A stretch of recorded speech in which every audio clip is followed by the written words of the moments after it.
Well, welcome to my workshop here at home, the corner of the garage that I have claimed as the man shed. You know, many of the tools around here were tools my dad taught me how to use as we stood side by side, repairing things together, rebuilding and making things together. My dad had an eye for repair. He was always on the lookout for what he might use or better still reuse. And so he would take what others deemed irreparable and broken, but he would see it differently.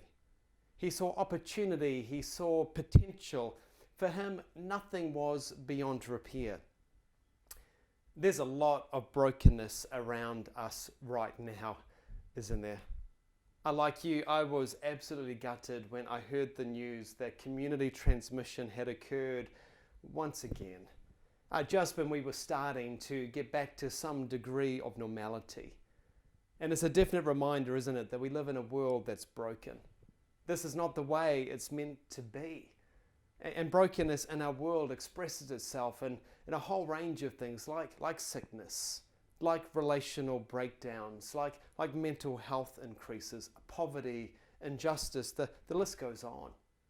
It's seen in our reaction when even the smallest of things changes our plans, and we are quick to become selfish and grumpy and mean-spirited to others.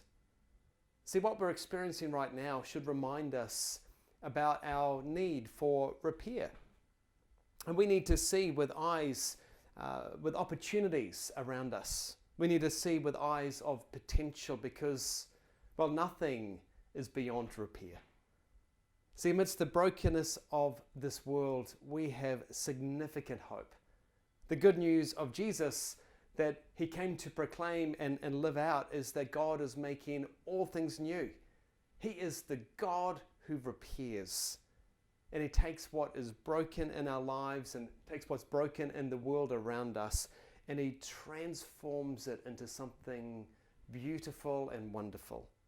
We see it in the way relationships are able to be restored, the way lives are turned around and people are able to discover purpose. People who had addictions find freedom at last. Those who were lonely find community and find a place where they can belong. Because God is the God of all hope. And God doesn't do this alone. He chooses ordinary people like you and like me to be his hands and his feet repairing what's broken in our world. So as we track Nehemiah's story, we see how God is using him to bring substantial repair to the broken walls around the city of Jerusalem. But it's bigger than just the walls. It's about people's security. It's about a flourishing city. See, God has been working on Nehemiah, and now he's about to work through Nehemiah. See, God works in us in order to work through us. So Nehemiah has heard about the walls. He's sat with the brokenness. He's felt the pain of the people. And his heart has become dislocated. And now he's prayed and he's planned. And it's time now to share the plan. Because the brokenness was too big for him to fix alone. So he says to us, I gave them my report. Face it, we're in a bad way here. Jerusalem is a wreck. Its gates are burnt up. Come, he says. Let's build the wall of Jerusalem and not live with this disgrace any longer. If the situation was that bad, perhaps you're asking, well, why hadn't the people done something about it by now? But it's human nature, isn't it? We see a problem, and the longer we ignore it, we become desensitized to it. We actually begin to accept it. And the people had become so used to the city's broken walls that it no longer seemed to bother them. It no longer shocked them. Each day they walked right on past them. Perhaps at the beginning they would say things like, something's wrong here.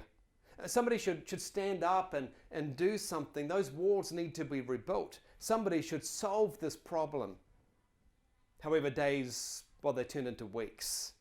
weeks into months, and before they knew it, decades had rolled by, and the brokenness remained. It's not unique to their situation, is it? This is our story too. When you buy a new house, you see that terrible paint job, and life gets busy, and, well, nothing gets done. And over time, you hardly notice that poor paint job anymore. It can happen in marriages and families too. You put up with behaviors that need addressing. It's too hard to deal with it right now, so you wait until the right time is what you think. But weeks turn into months, and months go by, and years, and now decades. Decades have gone by, and still nothing has changed. And now the relationship changes that need to take place just feel too hard to do anything about. The same can be said of broader issues of homelessness, of youth suicide, of economic injustices, whatever the cause around you, the brokenness that you see in our world. This is what always happens. But for Nehemiah, the Spirit of God has been stirring something within him. It's this uncomfortable moment when he begins to feel what God feels and to see what God sees. But instead of just standing back, Nehemiah steps in. He needs to do something about the brokenness. But he also realizes that he can't do this alone. It's always bigger than just one person. You see, restoration stories always involve others because God designed us to work in community together. And so Nehemiah rallies others. He says, let's do something about the problem. We know this is on the heart of God. So let's step in with courage. Let's step in and do something about the problem. Let's come into the divine workshop and be part of the repair. The community said to him, here in verse 18, we're with you. Let's get started. And so they rolled up their sleeves, ready for the good work. Now this leads us to chapter 3. It's one of those chapters that at first glance you usually skip over because all it is this list of people. One unpronounceable name after another unpronounceable name. Let me give you an example here in verse 30. Next, Hananiah, son of Shelemiah, and Hunan, the sixth son of Zalaph, prepared another section, while Meshullam, son of Barakiah, rebuilt the wall across from where he lived. I mean, apart from creative names, perhaps for a new baby, how does this help us today? But take another look here in chapter 3, because I don't want us to miss this, because here we see how repair actually happens, and it's why a project that lay dormant for decades would actually be completed in just 52 days. So think of this chapter as the revolving credits at the end of a movie. You know, the part of the movie where the story has come to an end and the music continues and the credits begin to roll with the names of the producer and the assistant producer and the third assistant and the caterer and the assistant to the caterer and the assistant to the assistant of the caterer. Those who wrote and performed the musical items, the people that did the makeup, the wardrobe, the CGI. Many of the roles are roles we didn't even know existed. You know, most of us leave the theatre during the credits. And yet all those names are the names of women and men behind the scenes. The people who actually made the movie. Without them, the movie would not have been possible. See, Nehemiah deliberately places these names early in the story because he knows that successful repair stories are never about just one person or one action. It's a process involving a community of people working together. You see, repair doesn't come from the talents of a few, but the sacrifice of the many. See, these rolling credits highlight the nature of successful repair stories. You see, first of all, successful repair stories happen when people step in to be part of the solution. Nehemiah's broken walls were huge. These walls weren't like some garden wall you might have in your home that needs to be repaired. This is like huge blocks, often arranged like 15 meters high and 10 meters wide. These walls were designed to support horse-drawn chariots, and the length of them was incredibly significant too. There were 4 kilometers of broken down walls to be repaired. Now, Nehemiah could have just given up on what looked an impossible task. That's what most people do when they see the severity of the brokenness.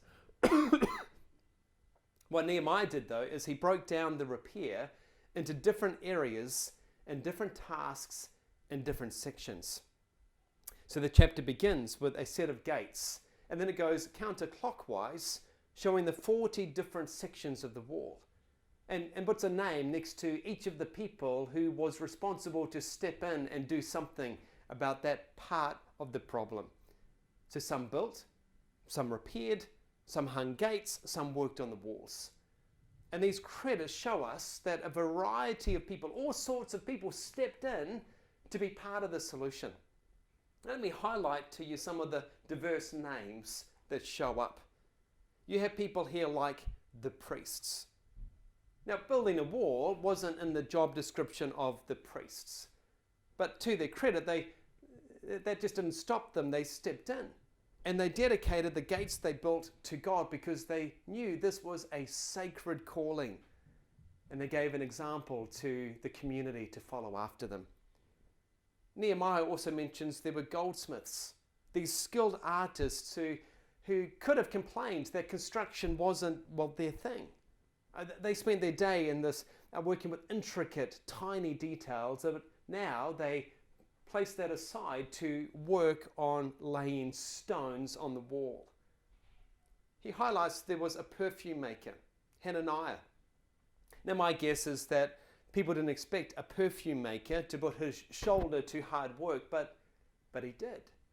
There were retailers, there were politicians, there were VIPs and city officials, and they worked side by side with people like the temple servants, with cooks and cleaners and security guards. See, Nehemiah highlights how families also got involved. Dads like Shulam working with the help of his daughters. Everyone's engaging in this work of repair. At least 25 times in this chapter we read this phrase, next to him or next to them. And it paints this really clear picture for us that many people rallied together, that many people were involved, each doing what they could. See, a story about repair is never a spectator story. It's not like, people that go to Eden Park, 28,000 people in the stands around the field who, as people have said, are in bad need of exercise, or commentating on 30 rugby players actually on the field badly in need of rest. You see, our mission, renewing people, renewing places, is too big for any one person or any one group of people. There are a lot of people in our city. There's lots of brokenness around us. And they're showing itself right now. It's escalating due to COVID-19. But I believe the Spirit of God is placing dreams on the hearts of His people, you and me. And He's awakening us, isn't He, to particular needs that exist and the restoration that's possible. And He wants to invite us to step in and use our gifts and our abilities to serve others and to bring repair through the tools and the gifts that we have. So you can't meaningfully connect with everyone, but each one of us is uniquely able to connect with certain people. Maybe our past experiences are similar. We're able to come around other people and hold certain hands and connect with certain hearts. That's why we all need to be engaged in this divine workshop, the place where God restores lives. And He invites us to be part of a successful repair story in the story of others. See, while the rebuilding work in our city is massive and beyond what any one of us can do, together as a community, what seems impossible actually becomes possible, because successful repair stories are made up of all sorts of people stepping in to be part of the solution. Nehemiah's credits here highlight another aspect of successful repair stories. It's this: successful repair stories need people with particular skills. You see, Nehemiah observes that some people had actually particular roles. In verse 3 here, he says, the sons of Hashaniah laid the beams, set up its doors, installed its bolts and bars. The beams, the doors, the bolts, the bars. I think Nehemiah is stressing the intricate work here, the expertise, the finesse. See, some of you have particular skills that are needed in particular areas. God has gifted you. And the question is, are you willing to use these gifts and skills He's given you to help others? Some of those gifts and skills are needed right now in the context of our church ministries. Some of them are needed right now in the context of our city and the needs all around us. So what might God be saying to you about the way you can use your skills for job assistance, for financial help, for marriage counseling, for mentoring the next generation, for connecting people together? Maybe you're a teacher and you've forgotten that you have a calling as a Christian teacher.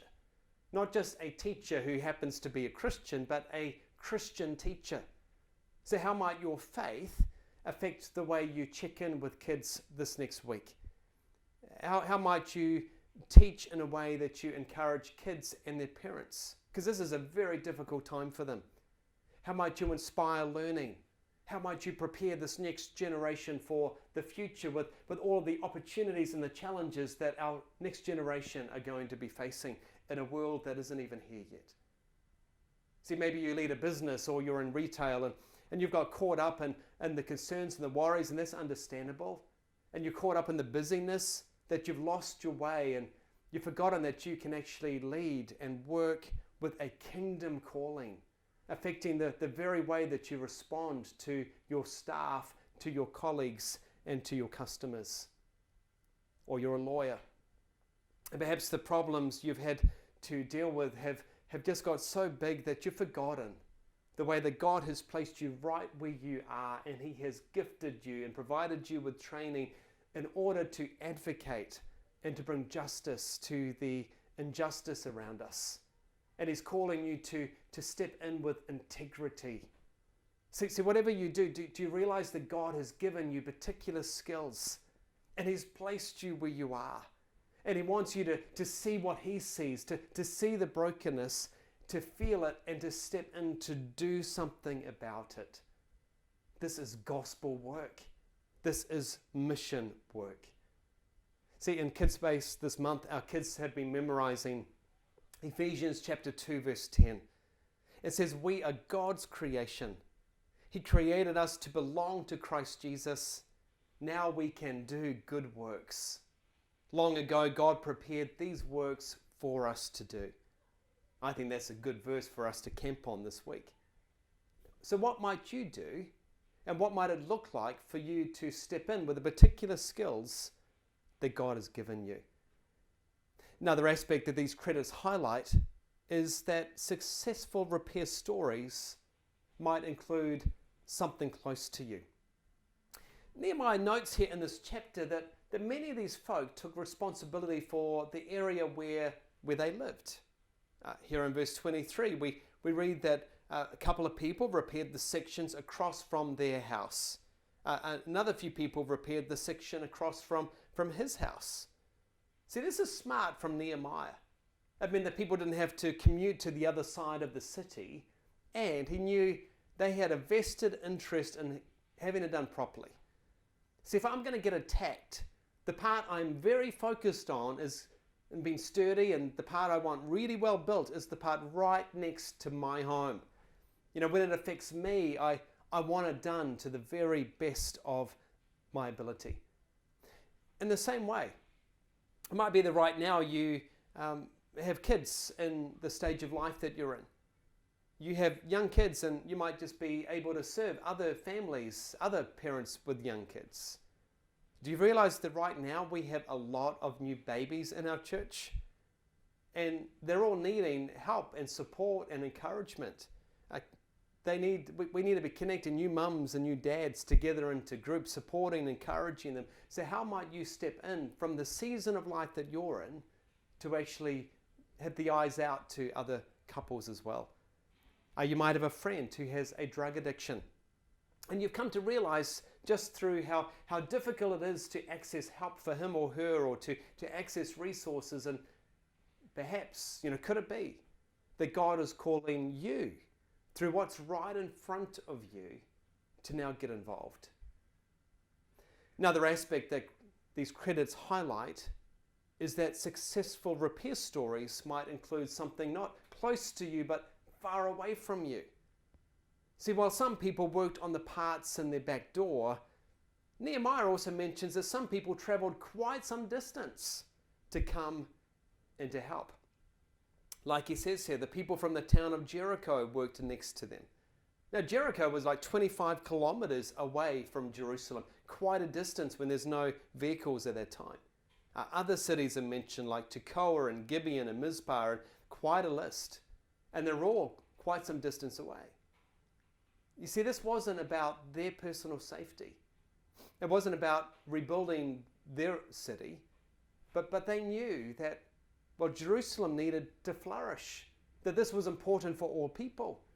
They knew the heart of God for everybody, and even though they didn't live in Jerusalem, they decided to step in and to make a difference in the lives of others. You see, maybe God is awakening you to the needs that exist elsewhere, outside of your normal orbit. And even though there's no benefit to you personally, it's like God has dislocated your heart around a particular cause, around a particular issue. And He's calling you to engage. Did you know that the most important building you will do throughout your life won't actually have anything to do with your life? Instead, it will be helping another person construct their life. It's the loving sacrifice of your money, of your resources, of your time and abilities to bring repair to the life of another. So far, everything we've seen in these credits has been positive. But Nehemiah is transparent. So there is a fifth and final aspect that he highlights. Successful repair stories mention people who didn't engage. So Nehemiah writes, "The nobles of Tekoa, unlike the other nobles, would not put their shoulder to the work." It happens in every community. There is always an excuse. There's some problem for why, some particular group of people decided to exclude themselves. Now, as we're going to see, there was a lot of opposition to this work of rebuilding. And the nobles of Tekoa didn't want their status upset, so they failed to engage.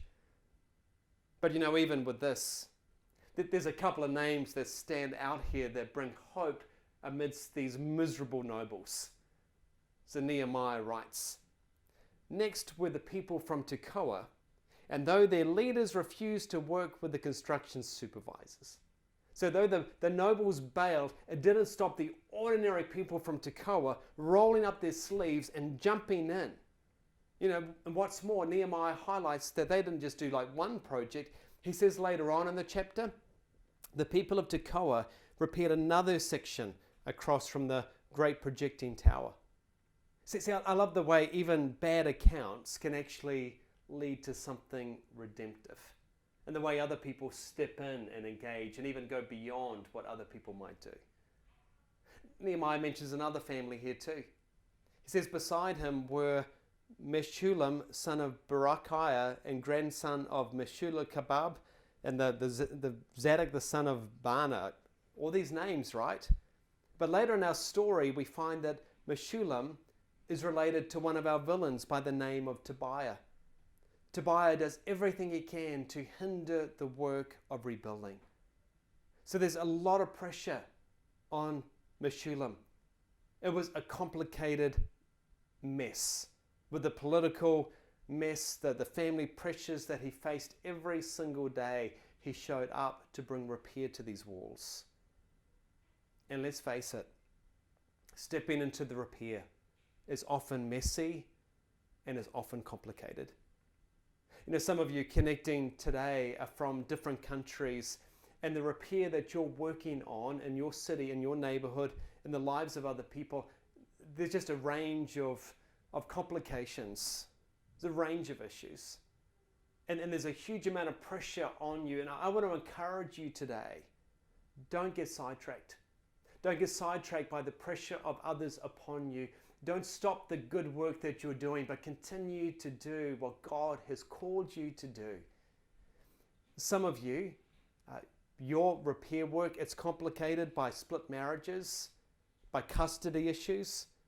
Some of you have been hurt by others. Some of you are around people who criticize you or criticize the church or the good work that God has entrusted to us. And it can be tempting to toss it all in because it's just too hard. And you face the pressure to stay on the sidelines rather than to engage.